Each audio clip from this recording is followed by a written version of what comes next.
Te voilà encore, réappuie-moi sur le bouton rouge. Prendre le pouvoir dans ces pays sans effusion de sang. Ça ce n'est pas un problème qui est du tout magique ni une affaire politique. Mais c'est le bon Dieu qui lui a donné ce dragon-là d'être stabilité. Allo capitaine Moussa Dadis Camara, toi qui es le président du CNDD, Conseil national du développement et de la démocratie, est le dernier espoir du peuple de Guinée pour son décollage économique et social. Mon président Moussa Dadis, il est venu pour tout changer ici au profit du peuple. Le CNDD, ce n'est pas au hasard que tu as pris le pouvoir. C'est pour donner aux Guinéens de l'espoir. Ce n'est pas non plus par activité de pouvoir, mais ça c'est pour un objectif très consciencieux, celui d'être État-nation. Mon président Moussa Dadis, il est venu pour tout changer ici au profit du peuple.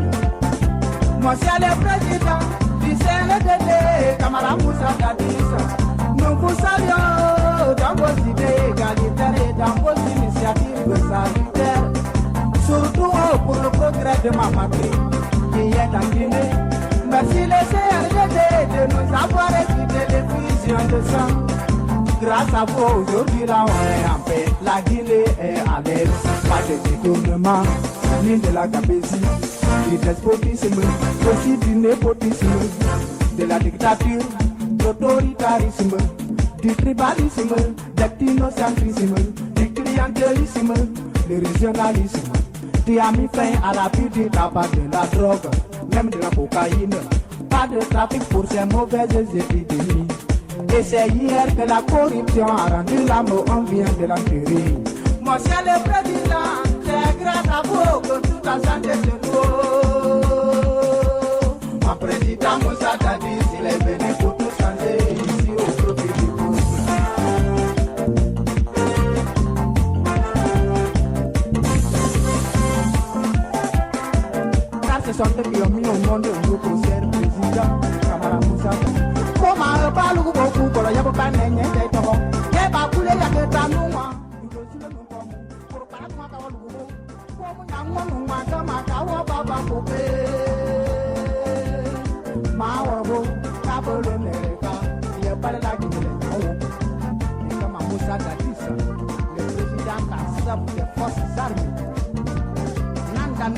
kene ba ka boro goma ya ne no ka ga gelo ni ya de no ka yene akati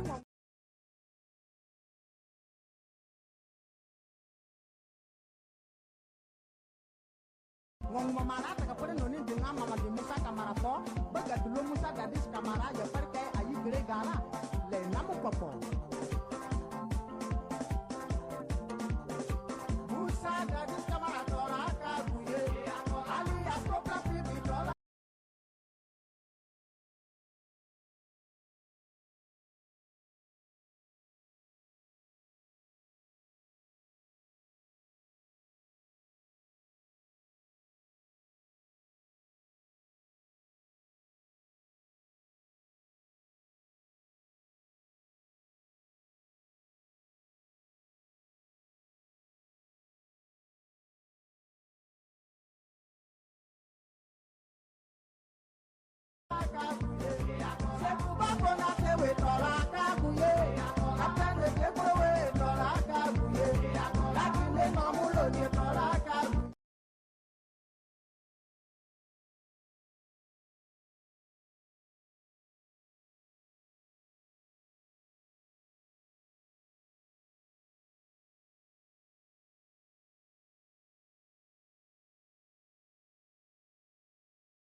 Donc, le maître Joachim depuis Conakry va donc nous détailler un peu ce qui se passe. Mais avant tout, je vais permettre à Maître de se présenter à ce grand public. Maître, allez-y en 5 petites minutes ou en 2 petites minutes. Qui est Maître Joachim et pourquoi Maître Joachim, le avocat de Monsieur le Président Dadis Camara? C'est Jean-Baptiste Diokame Abba, ce n'est pas Maître Joachim. Il s'agit de Jean-Baptiste Diokame Abba. Je suis avocat à la Cour. Merci pour la correction, Maître. Diokame. Maître Diokame. Ok, ça passe. Maître Diokame Haba, donc, Maître Jean-Baptiste Diokame Haba depuis Conakry. Donc, allez-y en une petite minute. Qui est Maître, qui est donc ici Maître, qui est l'avocat de Monsieur le Président Dadis Camara? Mais vous m'avez déjà parlé. Je suis le produit de l'université guinéenne. J'ai fait droit et je suis aujourd'hui avocat inscrit au barreau de Guinée. Merci. Donc, je sais qu'il est difficile de parler de soi-même. Donc, nous allons parler avec la première question. Tout dernièrement, nous avons appris donc non seulement la démission de votre client au niveau des rangs de l'armée guinéenne, et ensuite l'annonce de sa candidature officielle au niveau des élections présidentielles de la Guinée. Et est-ce que juridiquement, tout ça là, ça se concorde? Comment est-ce que le public voit ça sur les réseaux sociaux? On se demande quand le retour de Dadis Camara, est-ce que les événements douloureux de 28 septembre, ce n'est pas encore passé? Comment est-ce que ça va se passer? Maître, allez-y donc, détaillez-nous un peu pour que nous puissions comprendre de façon terre à terre. Je voudrais rappeler ceci, qu'effectivement le président Dadis avait décidé librement et personnellement de démissionner de l'armée guinéenne. C'était le 20 mars. Et depuis ce jour, il a alors cessé de servir sous le drapeau guinéen. Les raisons, vous les connaissez. C'était parce que pour avoir été ancien chef, ancien commandant en chef des forces armées, Il ne pouvait pas continuer à servir une fois ici pour ne pas gêner la hiérarchie. Ça, c'était la première raison. Deuxième raison, quand on sert sous son drapeau, on doit servir effectivement son pays. Mais étant à Ouagadougou, donc au Burkina Faso, depuis maintenant 5 ans, il est clair qu'il ne peut pas exercer, servir effectivement son pays en étant militaire. Voilà les raisons pour lesquelles il avait décidé de démissionner. Et ces raisons, elles sont exclusives et n'ont aucun lien avec le fait que la suite des événements l'a conduit en tant que Guinéen libre comme vous et moi de décider de rentrer en politique. Les Guinéens comme lui avaient alors décidé de le désigner et de le porter à la tête en tant que président de leur parti politique, le parti dénommé les Forces patriotiques pour la démocratie et le développement. Il avait pris acte de cette désignation et il s'était exprimé publiquement, puisque le 11, à Ouagadougou, devant un parterre de journalistes et d'autres partis politiques, il a été officiellement désigné, investi à l'unanimité par les membres présents, candidat à l'élection présidentielle de 2015 en République de Guinée. Voilà rappeler comment on est arrivé là.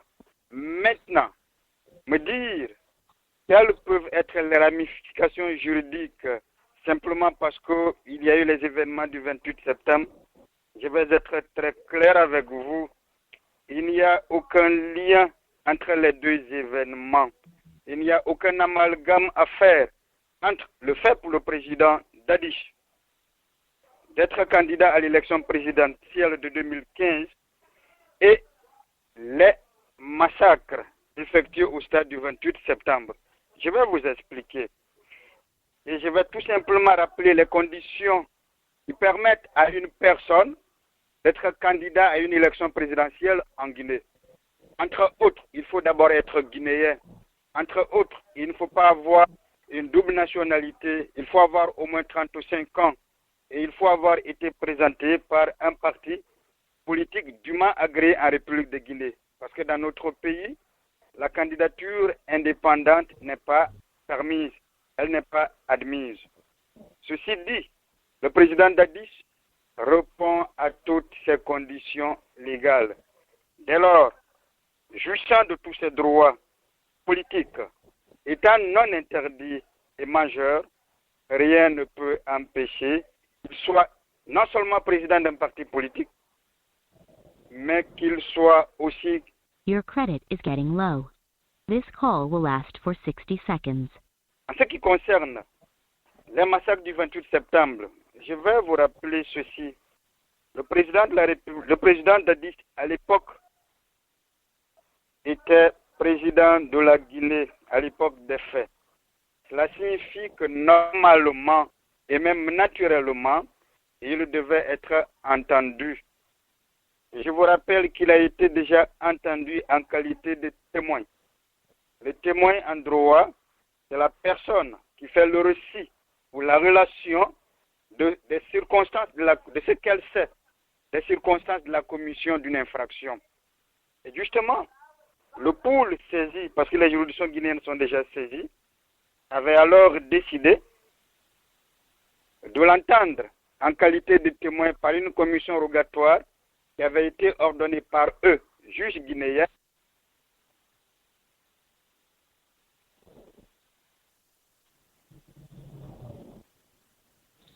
Allô?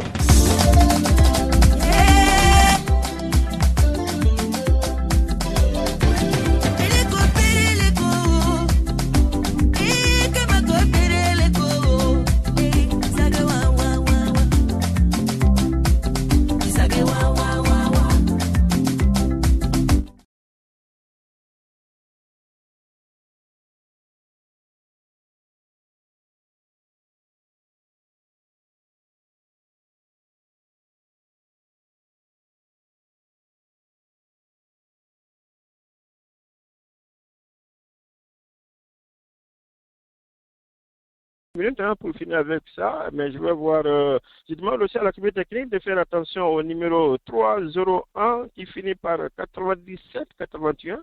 301-97-81, c'est notre prochaine invitée, Mme Fatoumata Barry, l'avocat depuis Washington DC, qui va donc nous parler comment elle peut aider donc, la communauté guinéenne et surtout la communauté du sud de la Guinée pour ceux ou celles qui n'ont pas encore appliqué pour les papiers à cette affaire d'Ebola. Donc tout à l'heure, à 18h30 est prévu donc pour Mme Fatoumata Barry depuis d'ici. Le numéro c'est 301 et qui finit par 97-81. Faites attention. Alors faites-moi signe si toutefois nous allons mettre en conférence pour que nous puissions aller avec lui pour pouvoir voir les questions juridiques qui sont liées donc au retour de M. Dadis. Ce n'est qu'une petite remise. Nous allons tenter de le renvoyer samedi prochain ou le dimanche dans 60 minutes chrono. Là, nous aurons plus de temps. Et aujourd'hui, c'était juste pour savoir ce qu'on appelle réaction à chaud, pour savoir comment est-ce que son client, président Dadis, pourrait donc se retourner en Guinée dans ces conditions-ci. Alors, tout à l'heure, maître Jean-Baptiste Joachim Haba, comme il le précise.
Va se retourner en Guinée, Maître Haba.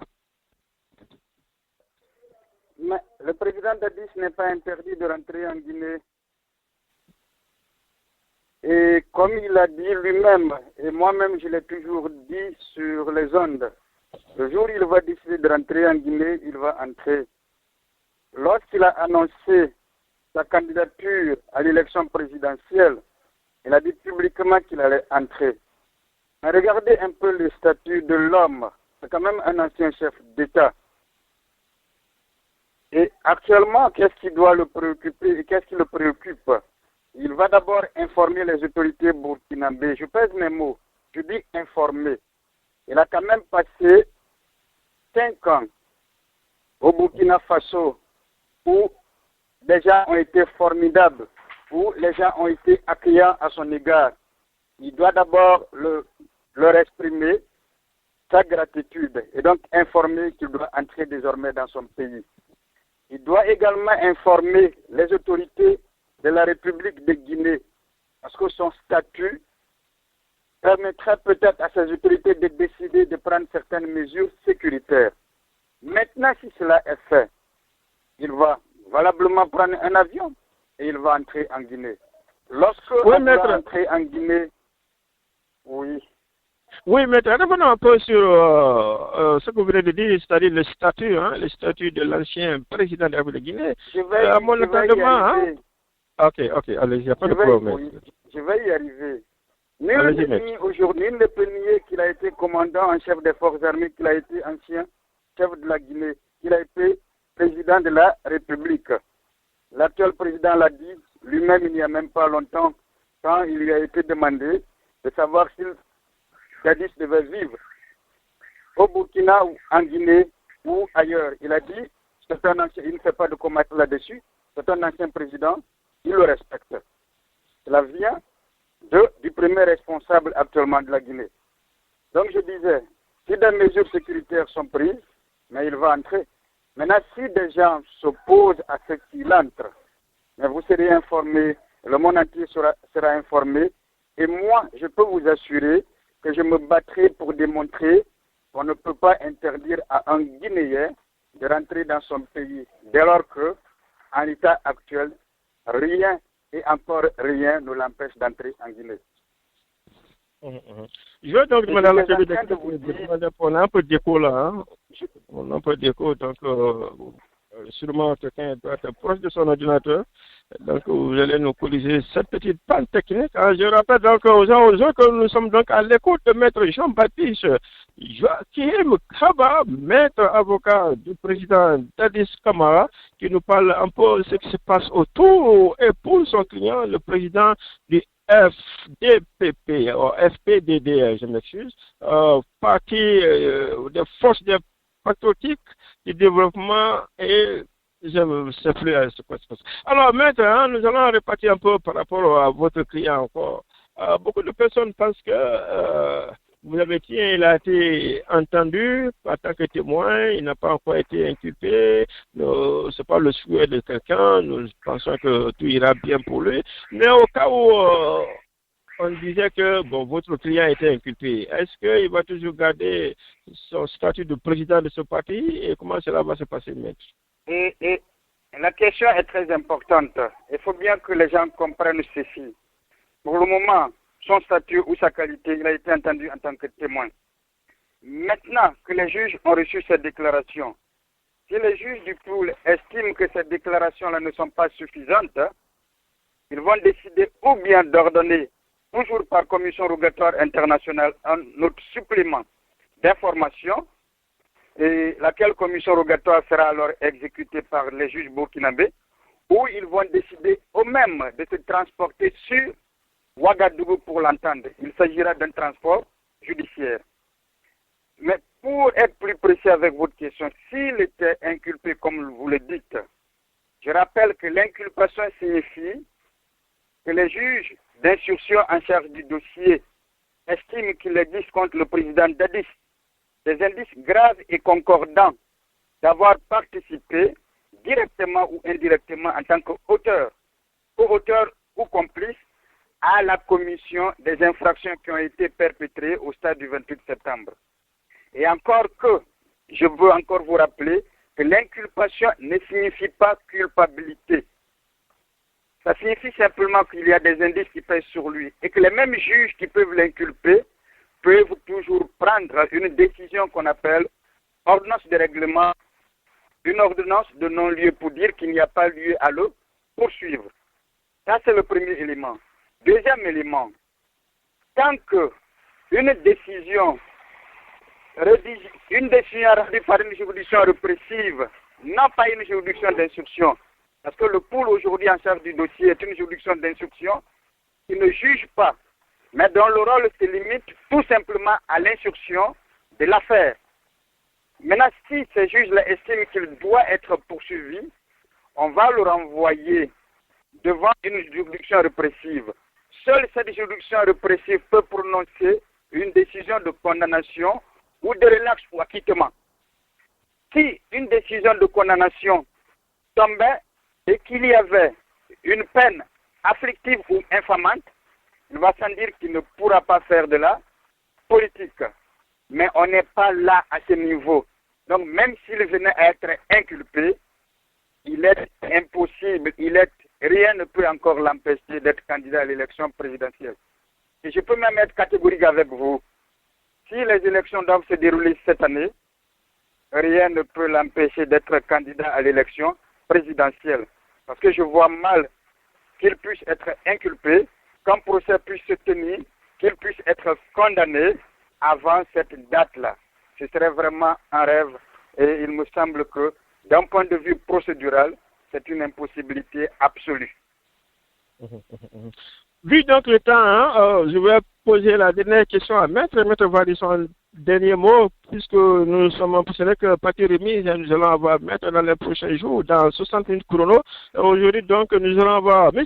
Fatoumata Berry from DC Lawyer. Donc, just give us like 5 minutes, see if you're online. Just 5 minutes encore, on va venir sur toi. Alors, Maître, l'autre question que j'allais vous poser, vous y avez touché tout à l'heure, c'est l'affaire d'élection présidentielle, le 11 octobre.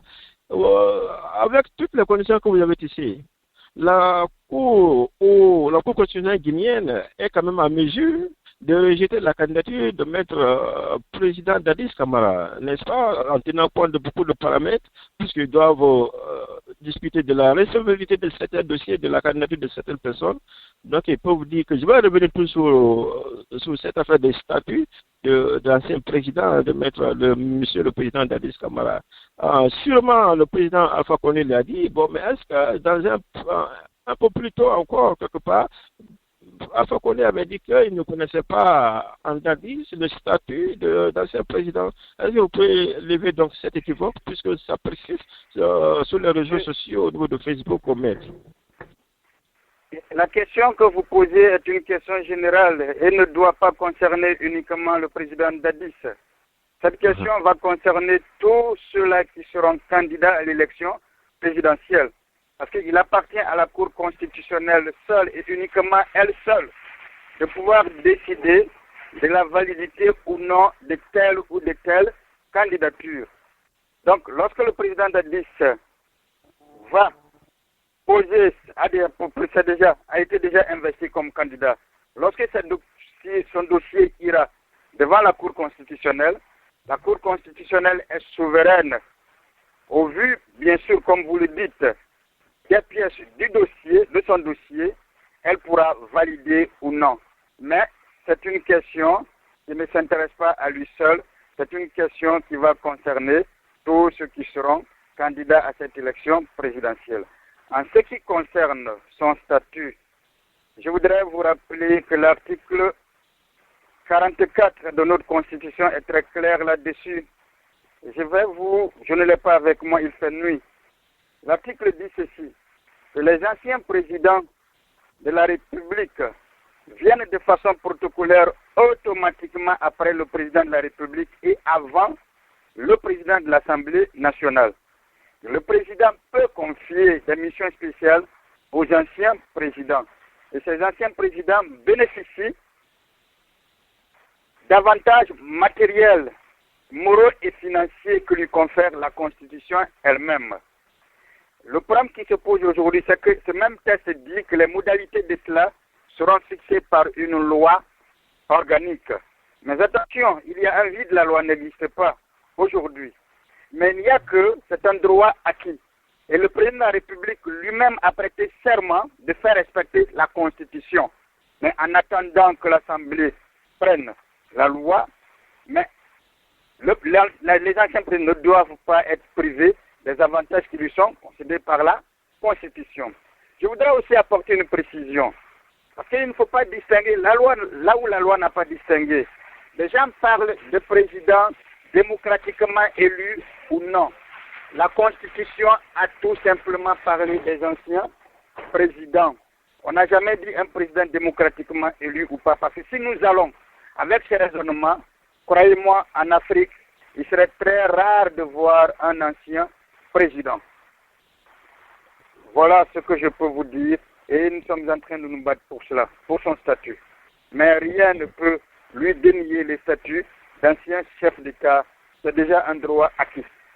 Et cela est même reconnu par le premier magistrat de la Guinée, le président de la République actuelle. Merci donc, maître. Avant de vous laisser partir, je vais voir si maître Alain, un de vos compatriotes aussi, qui est au Canada, qui est aussi avocat à la Cour, si maître Alain en ligne, il va quand même voir s'il a une question pour vous avant que nous donnions la parole au directeur de la radio, M.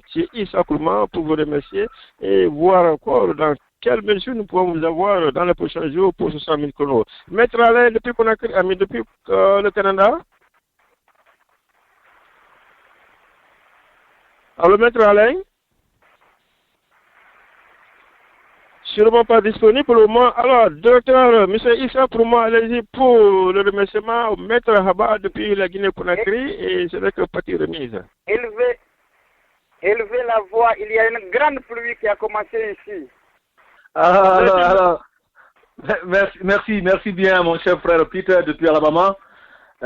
Merci à tous nos écouteurs. Je vous remercie une fois de plus d'être très nombreux sur les ondes de la radio du Conseil supérieur de la diaspora forestière. Maître, bonsoir et bienvenue sur notre radio. Monsieur Issa, je sais que tu es en forme. Merci bien. Merci bien, je suis la même pour vous. Moi, ma question, elle est très simple. Mais comment a été la réaction de la population lors que le président Dadis a annoncé sa candidature à la candidature pour l'année à venir? Et j'avoue que tous ceux-là que j'ai rencontrés sont contents. J'avoue que moi-même, j'ai lu sur certains sites qu'il y a un réel engouement. J'avoue également que même la classe politique, la mouvance présidentielle a plutôt salué et cela et a juste fait comprendre que c'est un nouveau parti et que ce parti de la mouvance est bien implanté. Je l'avoue. J'avoue également que d'autres partis ont même souhaité bienvenue au président Dadis dans l'arène politique. J'avoue que même, puisque vous m'avez parlé des événements du 28 septembre, que Azipa, la présidente, a dit qu'ils n'ont aucune raison de s'opposer ou d'empêcher une telle candidature et que ce qui l'intéressait, et c'est d'ailleurs ce qui intéresse le président Dadis lui-même, c'est que justice soit faite, ce qu'il a toujours demandé. Donc son annonce, pour le moment, les gens que je vois, l'annonce d'être candidat à l'élection présidentielle a été très bien accueillie par les Guinéens. Parce que n'oubliez pas, il est quand même toujours populaire et présent dans l'esprit de tous les Guinéens. Vous croyez que vous pouvez gagner? Je suis son avocat. Je ne suis pas Jean-Milica de son parti politique. Je ne suis pas un politicien. Je peux vous rassurer que, croyez-moi, en tant qu'avocat, je ne peux lui souhaiter que du bien. Et mon souhait est qu'il gagne. Mais encore une fois, il ne sera pas seul sur le terrain. Lui-même sait les difficultés qu'il va peut-être rencontrer. Rien n'est encore fait et on ne peut pas préjuger déjà. C'est une taquine bien. Très bien compris, maître Peter, vraiment. Merci beaucoup de m'en parler au micro, j'ai fini. Merci beaucoup. Ok, donc juste pour laisser Maître partir, donc pour son dernier mot, je veux savoir si M. Modi Kamara de la diaspora africaine hein, ou diaspora network a une question pour Maître de Dadis, celui qui nous a donné l'avocat Madame Fatmata Bari ce soir pour nous parler de l'immigration juste après Maître Haba depuis Conakry. M. Modi Kamara, vous m'écoutez?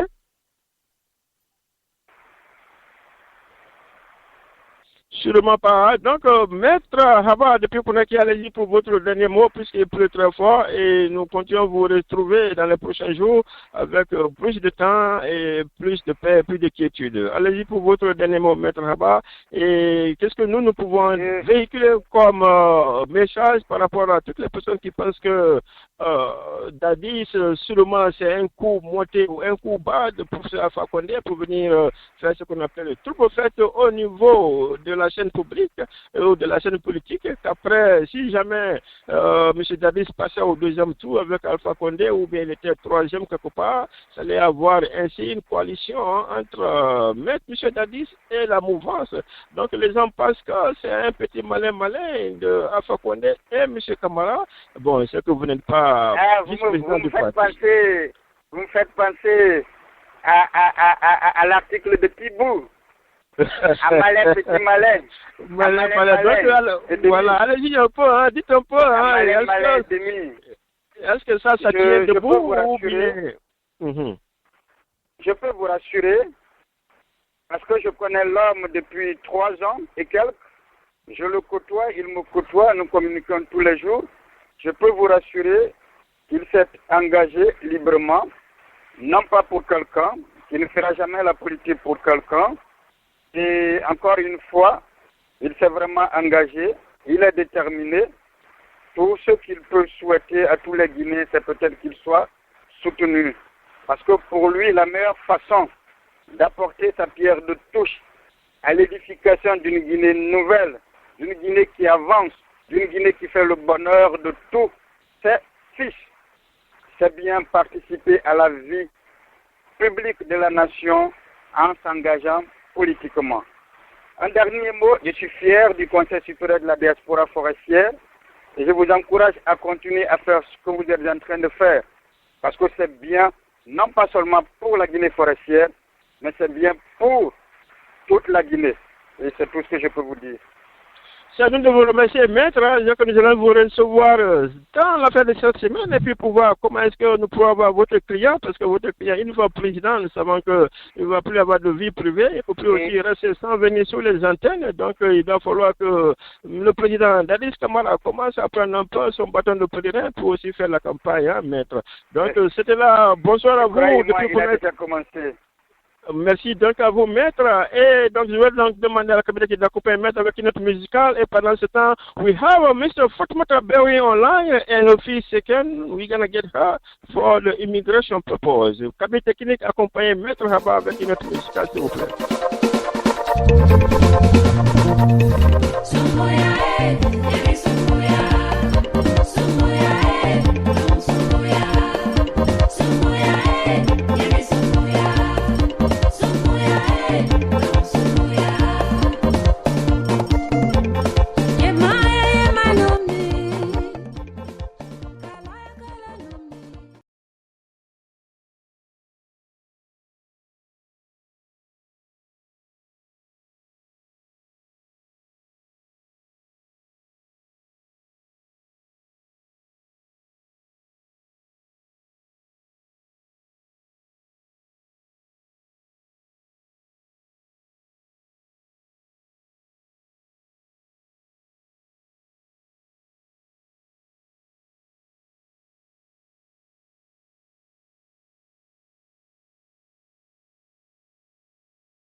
when we heard about Fatmata Bari, I was happy because he's French speaking, and still you tell me no from the so that wow, there will be another situation. So go ahead now and introduce first to us who is somebody and where is your business and how to get on your business.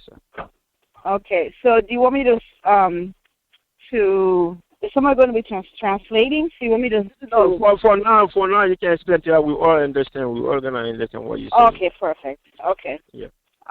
My name is Fatmata Bari. I practice immigration and special education law mainly, and I do other types of law, but those are the two main ones. I do some family, and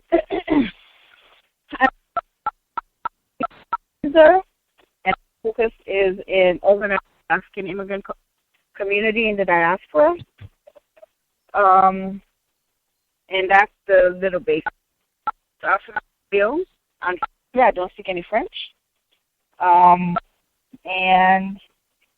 the TPS, which is the Temporary Protected Status, was put in place because of Ebola for Sierra Leone, Guinea, and Liberia.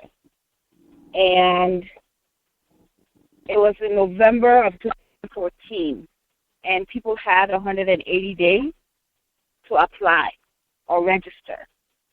And unfortunately, that 180 days will be up next week, Wednesday, the 20th. So anyone who has not yet applied and they need to do it ASAP, like yesterday, like last week. And if they're going to do it now, then they need to do it a rough job, basically. So every mailings need to be done express mail overnight if you have to. And if you need someone to get it done, you need to go to them immediately. So the criteria is very basic. If you were in the U.S.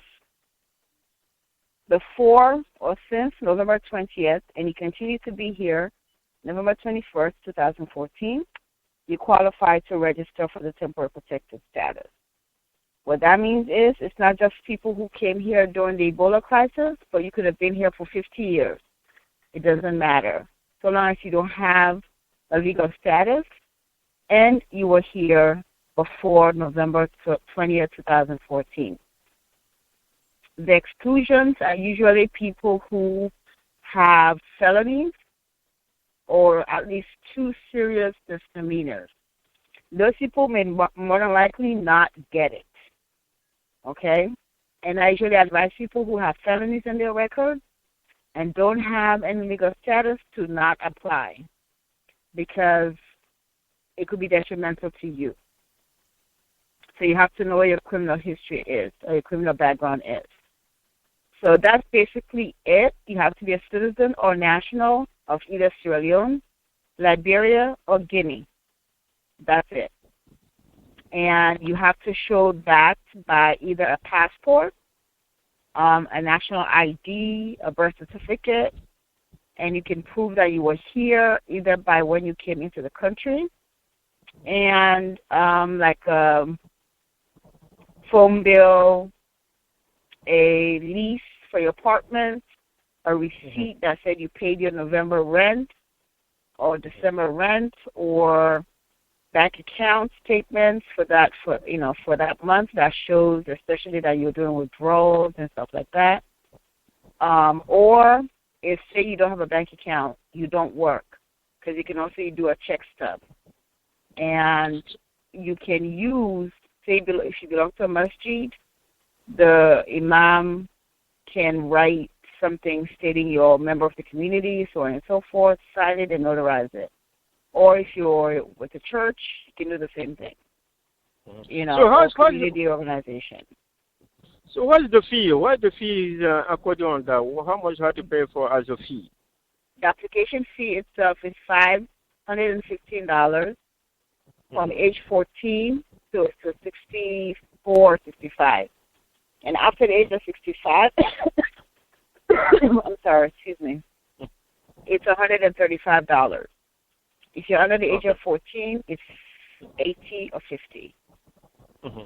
Donc, je rappelle aux gens, aux autres, hein, si vous avez des questions, faites *6 1 Et si jamais j'arrive à me couper, le directeur va donc continuer avec l'avocat. C'est pour la provision Ebola pour la Guinée, le Libéria et la Sierra Leone. Donc, vous venez d'attendre tout à l'heure.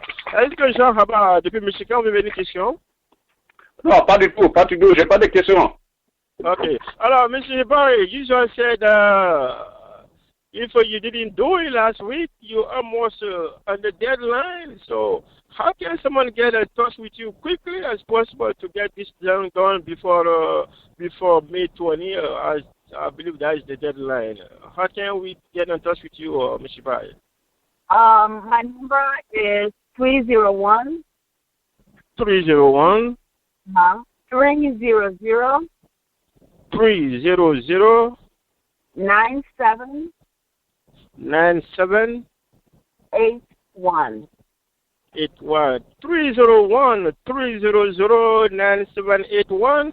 Si vous avez un parent ou vous-même qui sont dans cette situation, please, après cette conférence, contactez-nous ou bien appelez directement M. Fatmata Barry et seulement dites-là que vous l'avez entendu sur la radio du Conseil supérieur de l'assurance forestière et elle sera de quoi vous parler et comme ça pourra vous aider. Alors, M. Barry, how long can that paper can be guaranteed to you?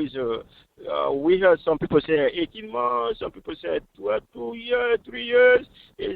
How can that paper can lead you to? It's 18 months. It's reviewed every 18 months and to determine whether the country still needs the CPS. Okay. So what about right now? We got some countries like Liberia who's Ebola free, and almost Guinea was Ebola free last week. But this week we had like 3 more cases. Like Guinea is still not Ebola free. So what's the chance you can get that paper approved with the low Ebola stuff going on now in the country? I'm sorry, I don't understand the Liberia. What I would say that is Liberia. Let's take the question of Liberia. Liberia is now Ebola free, and Guinea last week was almost Ebola free. But this week we got 3 more cases.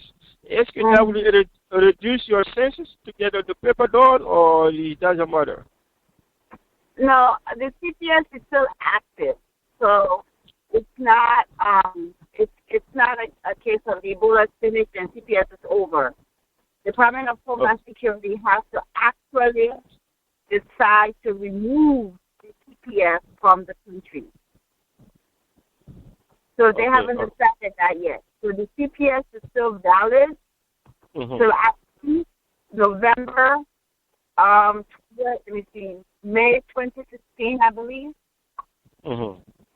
So, and because of that, it's still valid. Now, just because Ebola may be finishing does not mean that the CPS will be removed. Okay. I'll give you an example. Haiti, right now, they just renewed their CPS from the earthquake from way back when. Yeah. How safe it is? How safe it is with someone who's been here 50 years, who didn't have no problem, and you apply for the TPS for Ebola for 18 months, and after the 18 months, can you, let's say someone go by you before the 18 months was over, can you find another way to get that person legalized for good, or how can that be? Because there's a 50% risky to get deported after 18 months if you don't get out of that to get another status. Well, the CPS is not generally used to deport people, mainly because of the humanitarian aspect of it. Yeah. So what happens is that, people think that the government does not know about them, but I mean, especially Africans, you have to apply for a visa to come into the country. So they know you enter the country, so they know you're here. They just, at this time, decided that they're not going to make you a priority. I'm not saying that they don't care, or that's not possible what I'm saying. They just have not made non-criminals a priority right now. Okay? But, of course, I, as an attorney, cannot guarantee you anything that the immigration officials might or might not do. But generally speaking, the TPS is a humanitarian award of protection. So generally speaking, they don't use those to deport people. Okay. Okay, but again, anything can happen. So I don't want people to say, oh, she told me that I'll never be deported. That's not what I'm saying. What I'm saying is the TPS itself is not cause usually for deportation. Ok. Mesdames, Mesdemoiselles et Messieurs, donc c'était là, Fatoumata Baroui, avocat, pour ça ou celles qui ont des problèmes ou qui ont des relatifs, qui ont des problèmes dans ces conditions, le dernier jour, donc ça le met 20. Si vous avez besoin d'aide, contactez-nous ou bien appelez directement Fatoumata Baroui. Le numéro c'est 301 300 9781. 301 300 9781. Hein? Est-ce que M. Lamine Keta est en ligne from Connecticut? Mon frère Lamine Keta? Amara Kouma Dema, faites star 61 si vous avez des inputs à faire.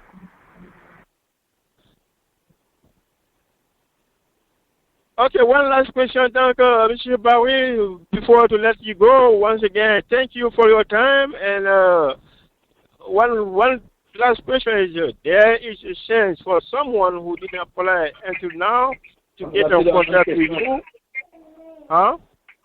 On a un numéro, le 4560, qui a levé le mail là. Ouvre son micro, je vais voir.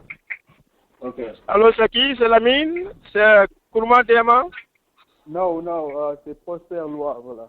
Bonsoir. Ok, M. Prosper, bonsoir à vous. Avez-vous une question ou bien vous avez un commentaire par rapport à ce que l'avocat vient de dire?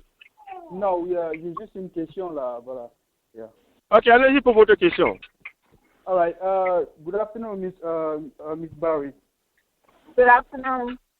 Yes, my name is Prosper Lua. I'm a paralegal student, and actually, I just have a question regarding the PPS, something like that. Okay, how about like the people who are kind of like still in Guinea or in those one of those three countries? Can they just apply like there directly there and probably be able to get let's say the visa to come here, just following the program, the TPS program? People who are still back home? Hello? Did you say for people who are still back home? Yes, people who still back home, because like after listening to what you just said, it kind of like just include the people here. So I want to know if the people back home, this change or this program applies to also include people back home.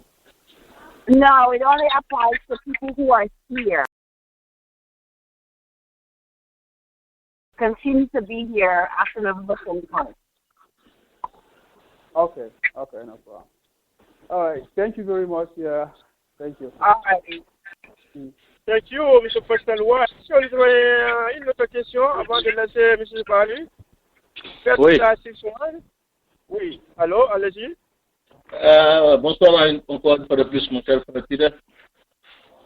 Hi, Mr. Barry. Yes, I'm here. Yeah, my question is this. Is this relief is like having a residency for 18 months? What I'm trying to say is, what help can they do to you? Can you use it to go to school, or just they will give you a work permit? Okay, you get a work permit. Yeah. And you are protected from deportation. But as far as going to school, anybody can go to school. And just that every state has different laws and rules. So the education part is state controlled. It's not federally controlled. Oh, okay. Okay. Yeah, like in Maryland, a person without papers, I guess, a person without a legal status can go to school here in Maryland. But I don't know about other states. Okay. Thank you so much. You're welcome. Okay, well, last question, Mr. Paddy, to let you go. Let's say I'm living in Alabama. Alabama is in the south side of the United States, and you by Washington, D.C. Is it possible for me to get my case open over D.C., or I have to get an immigration lawyer over here? Well, no, I have clients in Texas, in Chile, different parts of the country.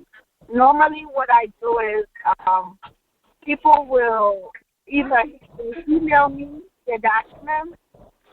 Mm-hmm. You know, I usually keep the scan and email me their documents. You can have it, and then go from there. And for them to pay me, they usually put the money in my business account.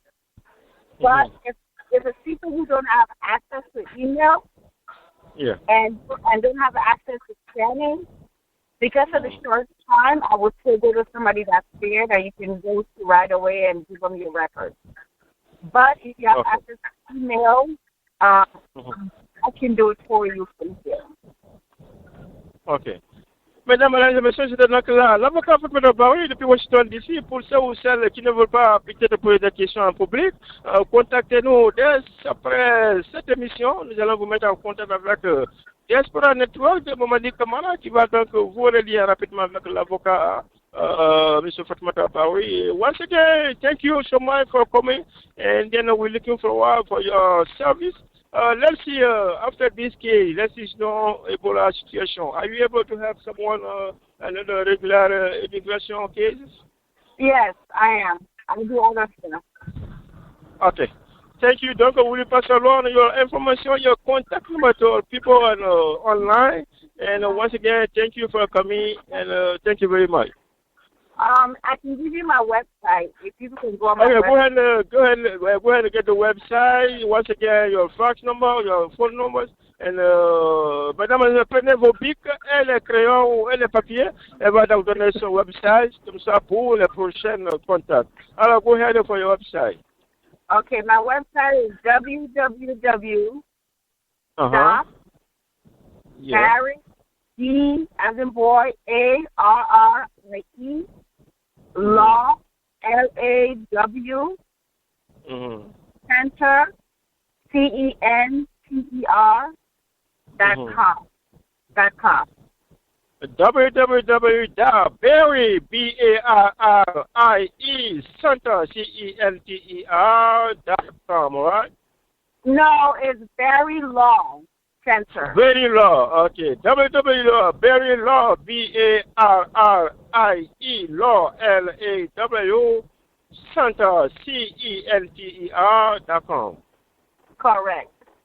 Okay, donc thank you very much. Once again, the phone number is 301-300-9781. That's correct? Yes, 301-300-9781. 9781. Correct. Thank you once again, and we will be in contact with you very soon for people who will need, even on the case of Ebola, for another further assistance on your side. Thank you, Mr. Barry. Welcome tonight. Thank you. Have a good one. Thank you. Nous allons nous caresser en ligne pour 10 minutes pour un peu voir ce qui s'est passé de l'avocat de Dadis à l'avocat immigration. Hein. Bon, on a été un peu surpris, monsieur le directeur de la radio, Issa Kourouma, de savoir que cette provision, comme je le disais sur le forum, est en ligne hein, depuis novembre l'an 2014. Mon ami Amara Kourouma Diema depuis New York et mon frère Lamine Keta, le directeur de la radio Tribune d'Afrique, ils sont au courant. Je me demandais donc pourquoi cette annonce faite hier par mon frère Georges Léonard Senghor a surpris pour savoir, pour dire qu'ils n'étaient pas au courant, alors que nous sommes déjà au deadline qui finit bientôt le 20 mai. De toute façon, comme elle a dit, hein, ceux ou celles qui sont intéressés, donc, pour prendre avantage avec cette provision. Donc, c'est le plus tôt que possible. Contactez-nous dès ce soir ou contactez ce numéro 301 300 97 81 pour savoir ce qu'elle peut faire le plus tôt que possible parce que à 0h le mercredi prochain, votre application doit être là. Et pendant ce temps, vous avez certains documents que vous devriez fournir. Alors, M. Jean Rabat depuis Michigan, est-ce que comment vous voyez que nos parents, notre communauté puisse rester aussi que ça depuis novembre jusqu'au mois de mai sans savoir que cette provision passait? M. Jean Rabat. Oui, merci Puder, merci vraiment pour cette émission. D'entrée de jeu, je voulais remercier le frère Georges Léonard Sagno pour vraiment cette information, même si il faut le reconnaître, c'est à la dernière minute, mais je remercie quand même et je reconnais son effort. Et c'est ce que j'avais déjà commencé à faire observer au niveau du forum. Nous avons en principe un bureau exécutif mondial qui est bien structuré avec des responsabilités bien fixées. En principe, ce genre de choses devait être une préoccupation majeure de notre secrétaire à l'immigration. Je pense que bien ce poste-là existe au niveau du BEM. Donc, ça relève directement de sa compétence. Il devrait être au four et moulin, il devait savoir tout ce qui concerne l'immigration, les situations de nos frères et sœurs à travers le monde. Et spécifiquement ici en Amérique, si je ne me trompe pas, ce secrétaire à l'immigration doit être aux États-Unis ici. Donc il devait être d'ailleurs le premier à être informé de cette situation et mettre cet avantage-là à la disposition de la communauté. Bon, c'est quand même dommage que quelqu'un qui n'est même pas du bureau puisse nous informer à la dernière minute. Qu'à cela ne tienne, je souhaite bonne chance à tous ceux qui sont dans cette situation et qui pourraient tenter leur chance, même si à la dernière minute. Je pense que Dieu va toujours nous aider. Et je vous remercie, je remercie tout particulièrement M. Sagno qui nous a fait vraiment cette bonne surprise de la dernière minute. Oui, ça a été vraiment, bon, moi franchement, je m'accuse moi-même de ça parce que depuis novembre, je suis au courant. À Alabama ici, on a envoyé un avocat d'Atlanta à la mosquée ici pour nous expliquer ça. J'ai même une nièce qui a quitté l'Algérie, qui était venue l'Égypte pour venir ici aussi à cette période. Bon. Et on a des personnes en Guinée qui sont aussi au courant de cette situation. Moi, je me disais que vers le nord, c'est là tout se passe, vous devriez être au courant. Et donc, mais j'ai été quand même surpris que même notre président du BEM aussi, c'était sa première nouvelle. Et franchement, bon, je crois qu'il doit falloir que nous sortions un peu de notre sommeil pour jeter un coup d'œil de ce qui se passe dans la communauté, fréquenter un peu la proximité et ouvrir un peu les réseaux sociaux parce que sur les Facebook, on en a débattu longuement. Bon, j'avais même oublié ça parce que depuis novembre 2014, cette provision en ligne. Quand cela ne tienne, comme disait M. Jean Rabat tout à l'heure, on a encore pas mal de temps, 2 ou 3 jours, pour pouvoir réunir tous les documents possibles et on peut vous aider aussi à avoir certains documents depuis la Guinée si vous êtes dans cette situation.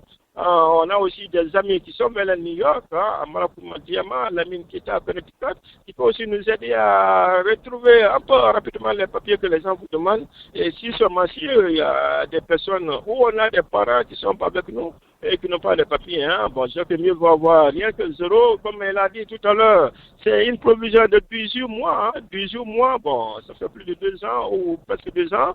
Vous êtes en paix par rapport à la police et vous pouvez ainsi profiter pendant ces 18 mois-là pour trouver autre chose avec que vous arrivez à régulariser votre situation une fois pour toutes.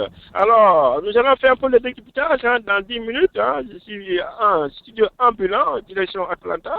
Donc, ça peut s'occuper à tout moment. Mais d'ici là, nous allons voir un peu. M. Jean, vous avez écouté un peu l'avocat de Maître Dadis, qui a parlé un peu clairement par rapport à toutes les questions que les gens se posent. Je crois qu'il a été clair que ça. Qu'est-ce que vous avez retenu là-dedans? Quel est votre commentaire et qu'est-ce que vous en dites? Oui, bon, je n'ai pas de commentaire particulier par rapport à cette intervention de l'avocat de M. Dadis Camara. Ça a été une brillante intervention. Je pense qu'il n'y a pratiquement pas de zone d'ombre dans ce qu'il a dit. C'est vrai que le doute persiste encore dans la tête de beaucoup de compatriotes quant à la sincérité et de la candidature de M. Dadis Camara, mais je pense que il est la voix la plus proche et la plus crédible pour nous dire la sincérité de la déclaration de son client. Je pense qu'on peut pas aller au-delà de ça. Par rapport à tous les aspects juridiques que les gens soulèvent de gauche à droite, il est encore le mieux placé pour pouvoir nous éclaircir sur ces points. Et je pense qu'il a fait de façon vraiment brillante et suffisante. Je pense que maintenant, à celui qui ne veut pas vraiment croire à cette détermination et prendre les dispositions qu'il faut, qui lui concernent personnellement, je pense que ça va être de son choix. Mais je pense que l'avocat a été suffisamment clair par rapport à cette question de Dadis. Oui, je sais sûrement, je vais sur la même longueur que vous, hein, M. Haba, il a été clair par rapport au statut de l'ancien chef d'État. L'article parle, une fois que vous avez gouverné le pays, que vous êtes devenu par la force ou pas, ou vous êtes automatiquement reconnu en tant qu'ancien chef d'État. Donc, et l'affaire de 28 septembre, il est venu un peu là-dessus. Donc, comme il a dit, hein, c'est une question procédurale. Donc, il faut informer les autres organes de groupe pour dire que, OK, voici ce qui arrive, je suis prêt à rentrer chez moi. Donc, ils vont de façon aussi grandiose, hein, parce que il faut quand même reconnaître que c'est pas parce que la population s'est levée contre lui comme ça pour le chercher du pouvoir. Ça se passe d'ailleurs cet après-midi à Burundi. Hein, vous savez, Burundi, le président Pierre, avec un nom que je ne peux même pas savoir c'est quoi, et donc a été empêché d'atterrir à Burundi après avoir fini un sommet sur la paix. Vous savez ce qui se passe à Burundi. Ce monsieur voulait coûte à coûte rester au pouvoir pour un troisième mandat, malgré donc ça ne concorde pas avec la Constitution. Et il y a eu très récemment le général qui l'a renversé, qui l'a mis en garde. Et il y a aussi un colonel de la police qui avait démissionné pour dire qu'ils sont du côté du peuple. Donc voilà, donc ce soir, hein, ce monsieur a été donc empêché de descendre au niveau de Burundi et Dieu seul sait comment va être la situation ou la suite de cette situation. Nous prions donc que le peuple burundais puisse avoir la paix et que tout se passe bien. Alors, si quelqu'un a un autre commentaire, faites un star 61 pour commenter ce que vous avez vu par rapport à l'avocat de Dadis et l'avocat de l'immigration. Nous allons donc faire une porte finale de cette émission spéciale dans 5 petites minutes. Alors, M. Issa? Oui, mon cher procureur, je suis à l'écho 5+5. Est-ce que vous avez un commentaire? Il y a quelqu'un qui a un commentaire? M. Faustin Lois, vous êtes là? Est-ce qu'il y a un commentaire avant qu'on nous fasse une porte fenêtre de cette émission? Bon, actuellement, là, je crois que nos auditeurs qui sont là, ils veulent seulement écouter. Monsieur Kourouma, Monsieur Pidera? Oui. Je voulais juste faire un petit commentaire par rapport à l'affaire du Burundi. C'est vraiment dommage pour nos chefs d'État africains qui s'entêtent. Hein. On a vu le cas du Burkina Faso avec Blaise Compaoré. Mais le mauvais exemple, surtout qui fait espérer encore certains chefs d'État qui se cramponnent à violer délibérément la Constitution, c'est le cas du Togo. On ne sait pas avec quelle complicité magique de la communauté internationale ce monsieur a pu maintenir le changement de la Constitution, se présenter candidat jusqu'à emporter les élections. Voilà des mauvais exemples qui en quelque sorte droguent les autres chefs d'État qui sont dans cette même situation. On a vu tout récemment avec l'exemple du Congo, à côté le président Boni Yayi du Bénin aussi qui revient un peu sur sa décision parce qu'il avait eu peur du changement de la Constitution. Mais finalement, avec l'exemple du Togo, il a eu le courage de dire que oui, il pouvait encore forcer la situation. On a vu le cas de RDC Congo avec Kabila. Donc, tous ces éléments, c'est des mauvais exemples. Le gars là est de quel pays? Le nommé Kagame là. Kagame aussi a fait ça tout de même, non? Kagame est de quel pays? Le cas de Kagame est un peu, le cas de Kagame est un peu différent. Kagame n'est pas encore dans cette situation et il ne s'est pas encore prononcé clairement sur une éventuelle modification de la Constitution. Kagame, avec la bonne gestion, semblerait-il, la bonne gestion de son pays, appréciée par non seulement la population locale et la communauté internationale, l'opposition à ce niveau semble être beaucoup plus affaiblie, parce qu'ils n'ont pas de poids.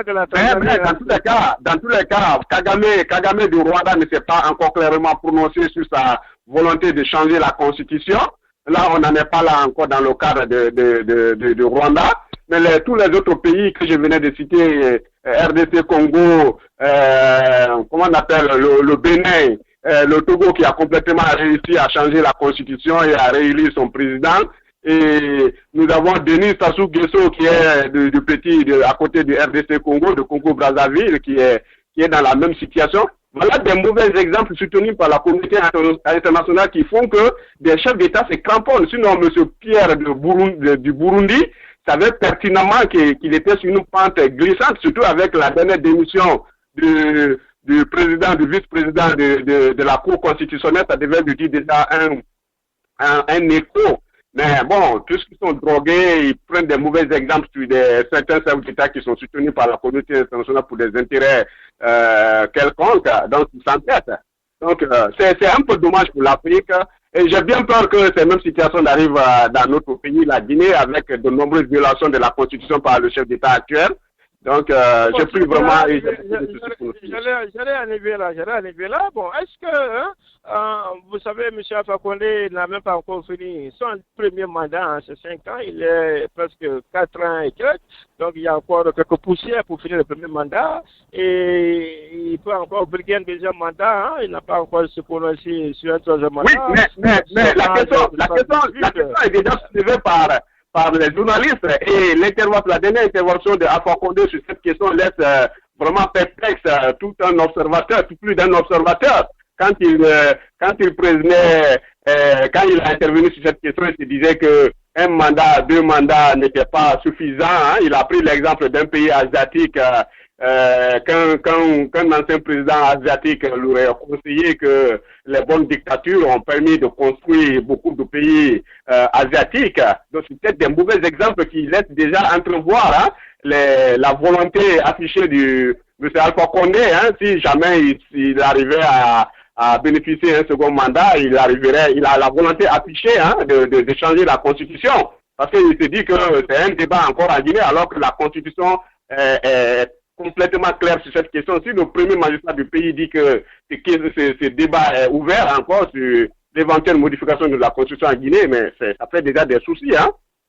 Non, moi je pense que son âge ne va pas le permettre d'aller à un troisième mandat. Hein. Un deuxième mandat, c'est possible. Hein. Après, donc 40 ans, ouais,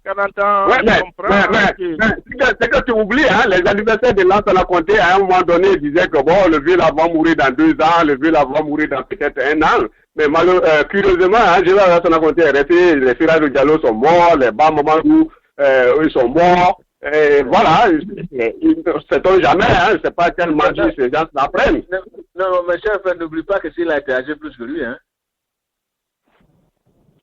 La logique actuelle politique guinéenne est que ce qui reste clair, quels que soient les jeunes de la mouvance ou les jeunes de l'opposition, tout le monde est conscient sur les réseaux sociaux qu'après 2020, c'est-à-dire on suppose que le procès Alpha Condé va bénéficier d'un deuxième mandat de l'an 2015 à l'an 2020.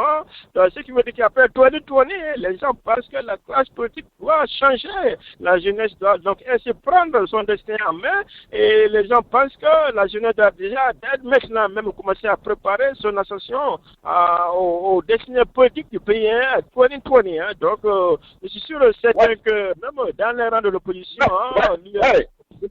Monsieur Pierre, vous permettez, cette analyse et cette observation était valable encore jusqu'à l'annonce de la candidature de Dadis. Mais avec l'annonce de la candidature de Dadis, mais tout a changé, hein, toutes les statistiques et toutes les prévisions éventuelles favorables au fait que le Alpha Condé va bénéficier de deuxième mandat, tout est bouleversé, hein, même dans la mouvance présidentielle, hein, ça ne va plus. Toutes les données ont changé, monsieur. Ouais.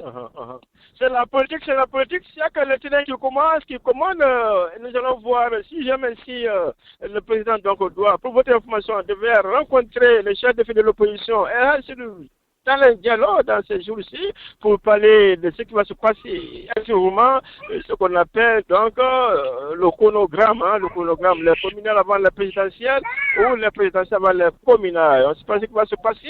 Est-ce que l'opposition va pour les élections? Oui, ainsi, comme on dit les Américains, nous souhaitons donc le bonheur pour le peuple, la paix, la quiétude, pourvu qu'il y ait le travail.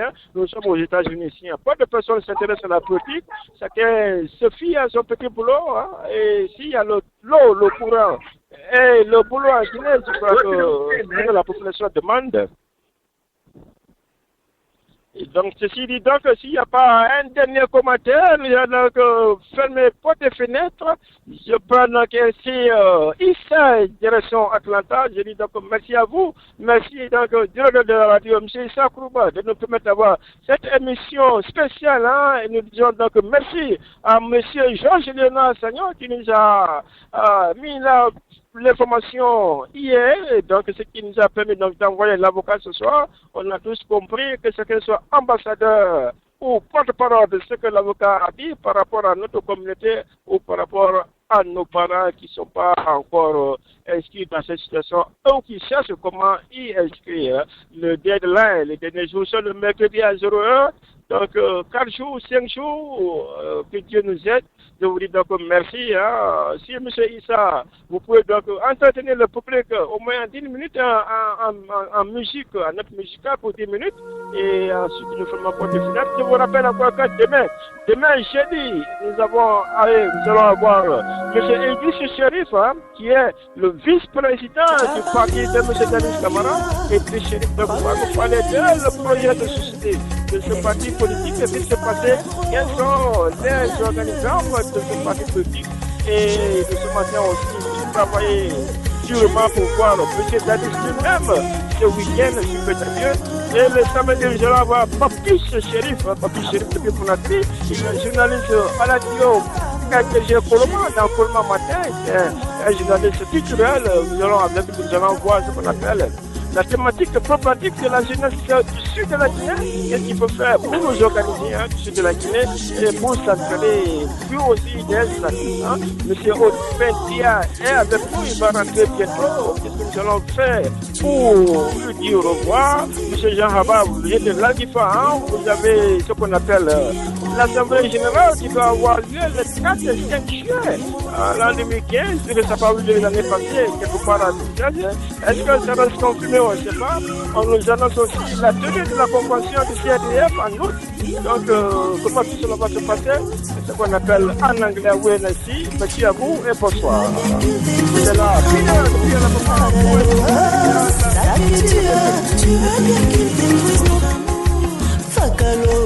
C'est ça que tu veux bien qu'il détruise notre amour. Fakaloa, c'est ça que tu veux bien qu'il détruise notre amour.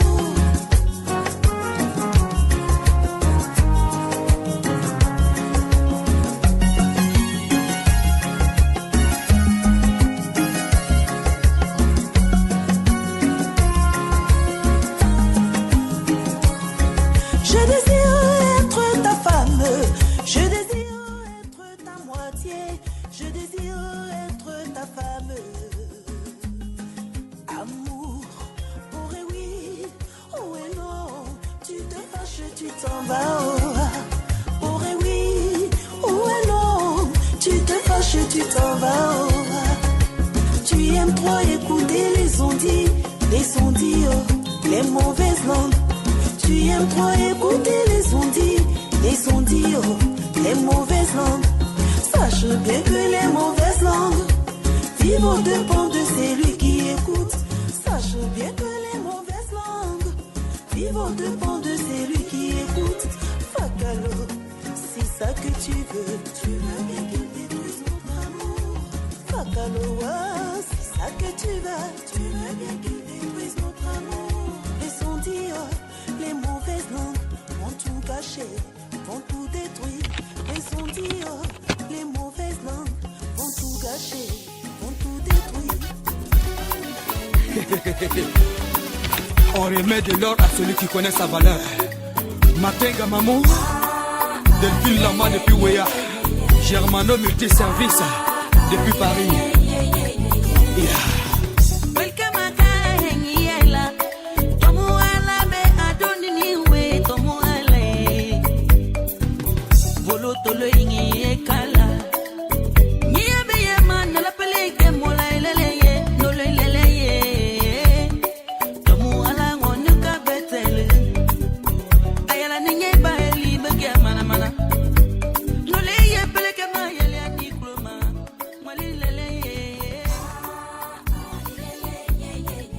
La clé du bonheur, Freddy Assoba, rangeur international. La première fois que je t'ai vu, j'ai eu la chair de poule sur mon corps. J'ai cherché immédiatement à croiser tes pas.